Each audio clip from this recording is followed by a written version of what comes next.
आज अचानक सोने की कीमतों में नरमी देखने को मिली है। सिर्फ भारत ही नहीं बल्कि दुनिया भर के बाजारों में सोने के दाम नीचे आए हैं। सर्राफा बाजार में आज की हलचल ने एक बार फिर सभी का ध्यान खींच लिया है। कुछ ही घंटों के भीतर सोना और चांदी दोनों के भावों में तेज गिरावट दर्ज की गई, जिससे खरीदारों के चेहरे पर राहत दिखी और निवेशकों की चिंता थोड़ी बढ़ गई।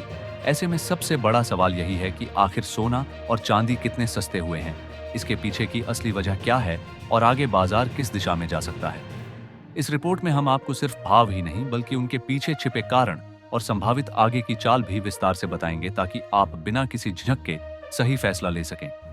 बीते कुछ समय से सोना और चांदी लगातार उतार चढ़ाव के दौर से गुजर रहे हैं, कभी अचानक तेजी तो कभी बिना किसी चेतावनी के गिरावट।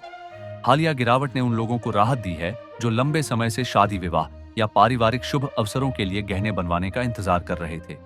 वहीं निवेश करने वालों के लिए यह समय सतर्क रहने का है। बाजार विशेषज्ञों का मानना है कि मौजूदा गिरावट किसी एक वजह से नहीं आई है, बल्कि इसके पीछे कई वैश्विक और आर्थिक कारण जुड़े हुए हैं। अंतर्राष्ट्रीय स्तर पर देखें तो हाल के दिनों में वैश्विक तनाव में थोड़ी नरमी देखने को मिली है।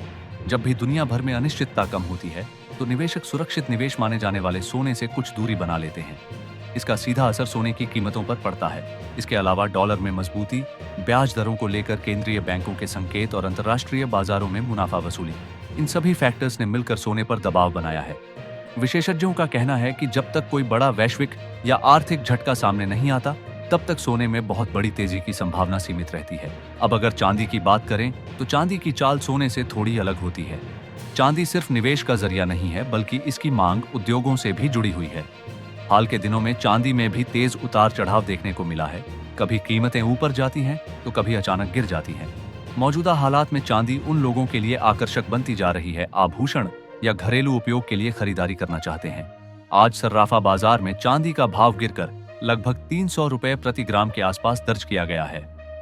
10 ग्राम चांदी की कीमत करीब 3,000 रुपए के आसपास रही। वहीं 100 ग्राम चांदी का भाव लगभग 30,000 रुपए के स्तर पर कारोबार करता नजर आया। अगर 1 किलो चांदी की बात करें तो आज इसका भाव करीब 3 लाख रुपए के आसपास देखा गया। ऊंचे स्तरों की तुलना में चांदी की कीमतों में अच्छी खासी नरमी आई है, जिससे बाजार में खरीदारी की दिलचस्पी बढ़ गई है। विश्लेषकों के अनुसार चांदी में गिरावट आते ही खरीदार सक्रिय हो जाते हैं, जबकि कीमतें बढ़ने पर मुनाफा वसूली शुरू हो जाती है। यही वजह है कि चांदी फिलहाल एक सीमित दायरे में ऊपर नीचे होती नजर आ सकती है। औद्योगिक मांग और आने वाले समय में ग्रीन एनर्जी से जुड़ी जरूरतें चांदी को लंबी अवधि में सहारा दे सकती हैं, लेकिन फिलहाल उतार चढ़ाव बना रह सकता है। अब बात करते हैं सोने के ताजा भावों की, जो इस समय बाजार का केंद्र बने हुए हैं। सबसे पहले बात करते हैं 18 कैरेट सोने की, जिसे आमतौर पर हल्के और आधुनिक डिजाइन के गहनों में इस्तेमाल किया जाता है। आज 18 कैरेट सोने का भाव लगभग 11,400 के आसपास प्रति ग्राम दर्ज किया गया। 10 ग्राम 18 कैरेट सोने की कीमत करीब 1,14,000 रुपए के आसपास रही, जबकि 100 ग्राम 18 कैरेट सोना लगभग 11 लाख से अधिक रुपए के स्तर पर कारोबार करता नजर आया। 18 कैरेट सोने में फिलहाल कोई बहुत बड़ी हलचल देखने को नहीं मिली है और कीमतें एक सीमित दायरे में बनी हुई हैं। अब बात करते हैं 22 कैरेट सोने की, जो भारत में गहनों के लिए सबसे ज्यादा पसंद किया जाता है। आज 22 कैरेट सोने का भाव लगभग 14,000 रुपए प्रति ग्राम के आसपास दर्ज किया गया। 10 ग्राम 22 कैरेट सोने की कीमत करीब 1,40,000 रुपए के स्तर पर रही। वहीं 100 ग्राम 22 कैरेट सोना लगभग 14 लाख रुपए के आसपास कारोबार करता नजर आया।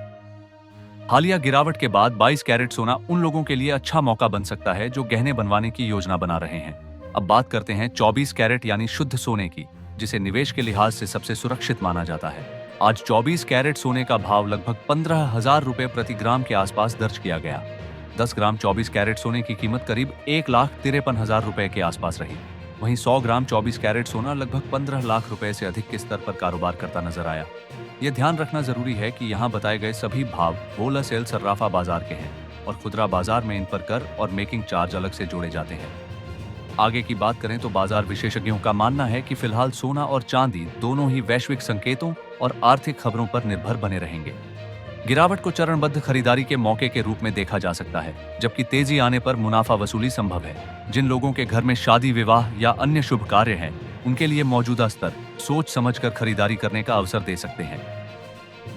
निवेशकों को सलाह दी जाती है कि जल्दबाजी से बचें, बाजार की चाल पर लगातार नजर रखें और संतुलित रणनीति अपनाएं। आपकी राय क्या है? क्या आपको लगता है कि सोने और चांदी के दाम अभी और नीचे जाने चाहिए?